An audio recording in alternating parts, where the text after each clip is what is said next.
Eh bien, les francs-machons, c'est une idée de copains qui avaient l'habitude de se réunir dans des bistrots, casser la côte. Il y a 60 ans, bientôt, puisque l'association a été créée en 64. Il y avait Pierre Feu, il y avait Javog, qui ont été présidents dans les premières années. C'était une fraternité de fête, l'époque des canuts, l'époque de la grande vie des pentes de la Croix-Rousse et de la Croix-Rousse. Il y a eu quand même des journalistes, quelques artisans, des banquiers, des notaires, qui avaient pris l'habitude de se rencontrer dans la presqu'île et qui perpétuent un peu, sans y penser, cette théorie du machin. On va au bistrot tranquille, on parle à affaires, qui est devenu l'ancêtre du repas d'affaires. Ces gens-là, réunis, j'arrive pas à être bref parce qu'il y a tellement de choses à dire, ces gens-là réunis dans un bistrot, on dit ça serait marrant de faire un truc et puis de monter une société. L'ont fait chez Georges Rebet, c'est là où a été créée effectivement la confrérie qui a établi les statuts. Ils ont décidé de s'appeler les francs-machons parce qu'à l'époque il y avait parmi eux plusieurs francs-maçons.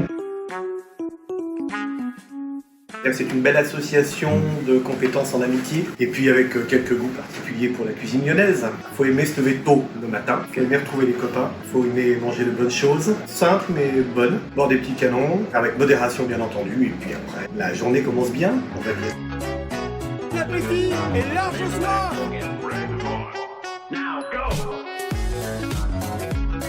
Les gens travaillent bien, ils aiment leur boulot. C'est une amitié entre les restaurateurs et ceux qui dégustent.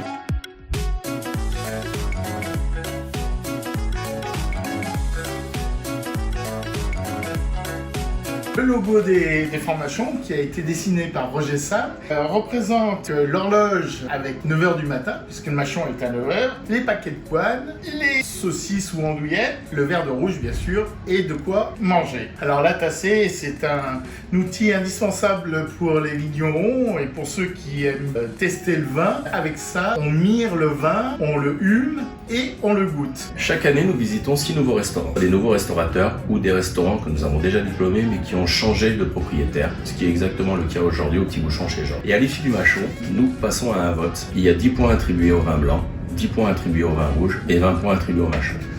Chaque restaurateur doit avoir la note de 28 sur 40 pour pouvoir être diplômé. Au début d'année suivante, au mois de février, on fait une remise de diplôme officielle. Chaque restaurateur se verra remettre un diplôme franc-machon qu'il pourra afficher dans son restaurant. Règles, pas de politique, pas de religion. Quand on élimine les sujets, on ne peut pas s'engueuler. On ne peut que déguster, s'amuser, prendre du bon temps. On a bien mâchonné. J'espère vous retrouver pour de nouvelles agapes à notre prochain machon. D'ici là, vous pouvez nous retrouver tous les jeudis soirs à 19h à notre permanence au Mordon. Sinon, vous avez toutes les informations disponibles sur notre site internet www.franmachon.com. Bravo.